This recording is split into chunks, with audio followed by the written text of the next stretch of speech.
waktunya. Mau nanya perihal bagaimana perasaan Ibu tentang terjadinya pandemi COVID-19? Perasaan saya sebagai guru dalam pembelajaran COVID ini sangat terganggu ya, karena siswa tidak maksimal belajar seperti kayak di sekolah seperti itu. Apa yang Ibu rasakan ketika anak belajar dari rumah atau daring? Yang saya rasakan anak belajar dari rumah itu tidak maksimal, karena guru kan hanya mengirim tugas ya, hanya mengirim tugas anak atau misalkan mengirim video itu, jadi anak tidak bisa memahaminya. Tidak kayak belajar di sekolah itu sangat detail guru menjelaskannya. Bagaimana perasaan Ibu ketika anak tidak bisa belajar di sekolah seperti sebelum terjadinya pandemi COVID? Perasaan saya selama anak tidak bisa belajar di rumah di sekolah itu sedih ya, karena anak tidak bisa merasakan ketemu sama teman-temannya, kemudian tidak ketemu langsung dengan guru, terus belajarnya itu banyak yang tidak dimengerti karena belajarnya itu hanya dibimbing oleh orang tua. Ada yang orang tuanya tidak bisa, itu tidak dibimbing langsung gitu. Terus kendala apa yang Ibu hadapi selama anak belajar dari rumah? Kendalanya itu kebanyakan ada ya, nggak kebanyakan sih, ada ya anak yang tidak mempunyai HP. Ada yang punya HP tapi kuotanya. Ada yang punya HP tapi tidak bisa menggunakannya karena kan kita kampung ya. Jadi kendalanya itu, dan banyak siswa yang tidak memahami pelajaran seperti belajar di sekolah, dan orang tuanya juga banyak yang mengeluh. Lalu bagaimana Ibu menyikapi anak dalam pembelajaran daring?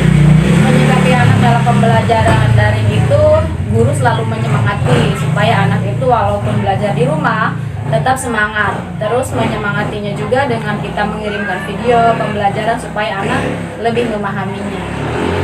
Nah, sebagai guru, apa yang diharapkan dalam situasi atau kondisi pada saat ini?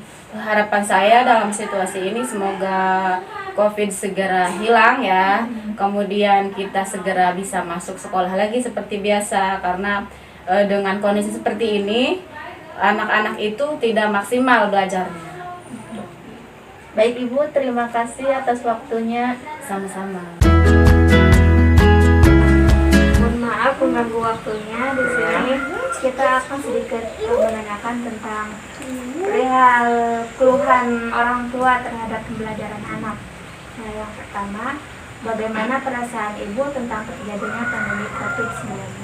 Perasaan saya saat ada pandemi seperti ini, pembelajaran itu sangat terganggu.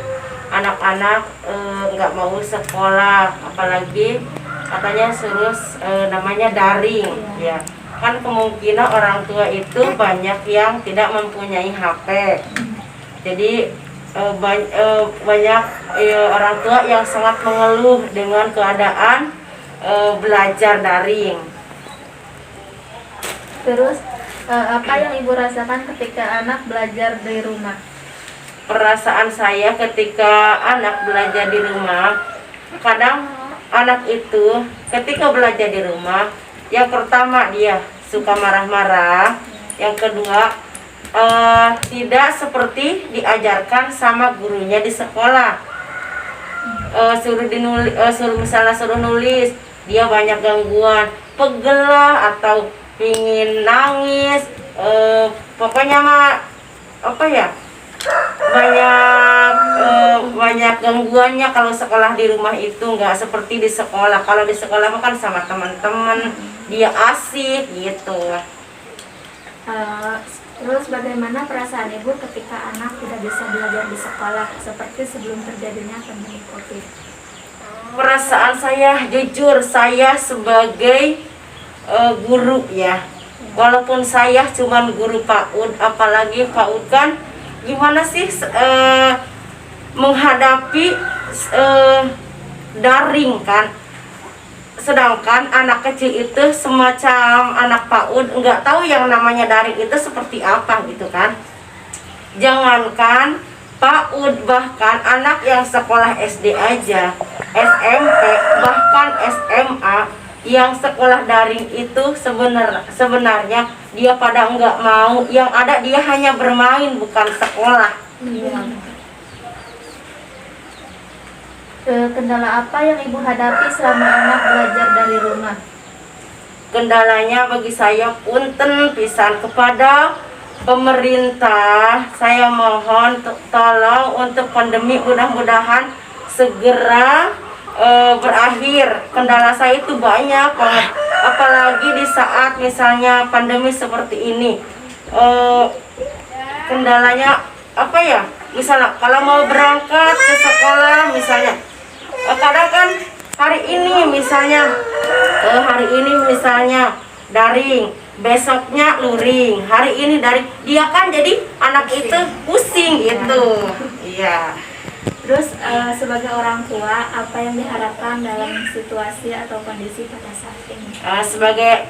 Sebagai orang tua, mudah-mudahan COVID-19 ini mudah-mudahan segera berakhir, dan alhamdulillah saya bersyukur sekarang alhamdulillah udah bisa sekolah di sekolah tatap muka tapi per kelompok. Ya dalam satu minggu ada yang 3 kelompok, ada 2 kelompok gitu. Jadi kalau misalnya kelompok 1 hari Senin, kelompok 2 hari Selasa. Jadi yang kadang daring, kadang luring gitu. Baik Ibu, terima kasih atas waktunya. Mohon maaf sekali lagi mengganggu. Terima kasih banyak Ibu. Mau nanya, nama Anda siapa? Yunisa. Dari sekolah apa? SMP 1 Sabang. Sekarang kelas berapa? Kelas 3 SMP. Oke. Di sini saya akan sedikit menanyakan tentang hambatan atau perasaan yang Anda rasakan selama pembelajaran daring. Nah, bagaimana pemahaman Anda sebagai siswa tentang pembelajaran daring? Kalau belajar daring itu biasanya kalau saya susah dipahami, terutama di pembelajaran matematika. Kan kalau matematika itu harus langsung tatap muka, jadi kalau dari itu susah, gak ada yang ngajarin cara ngitungnya gitu. Terus apakah lebih memahami pembelajaran daring atau tatap muka? Kalau saya lebih memahami pembelajaran tatap muka atau daring. Kenapa itu? Terus yang saya tadi bicarakan itu sama intinya kalau tatap muka itu lebih paham. Terus apakah ada bimbingan guru ketika akan melaksanakan kegiatan pembelajaran? Contohnya kalau misalnya mau ada kegiatan pembelajaran di rumah, apakah gurunya ikut terjun langsung atau melihat pembelajaran siswanya? Enggak, biasanya kalau mau belajar kalau dari suka ada info dulu di rumah, terus nanti tugasnya baru dikirim. Tapi nanti gurunya ke rumah siswanya? Enggak, jarang-jarang. Terus apa harapan Anda sebagai murid atau siswa dalam situasi dan kondisi pada saat ini? Semoga COVID-19 selesai dan tidak ada lagi, dan semoga sekolah seperti biasa lagi tatap muka. Ya, baik, terima kasih atas waktunya. Mohon maaf dalam mengganggu waktunya.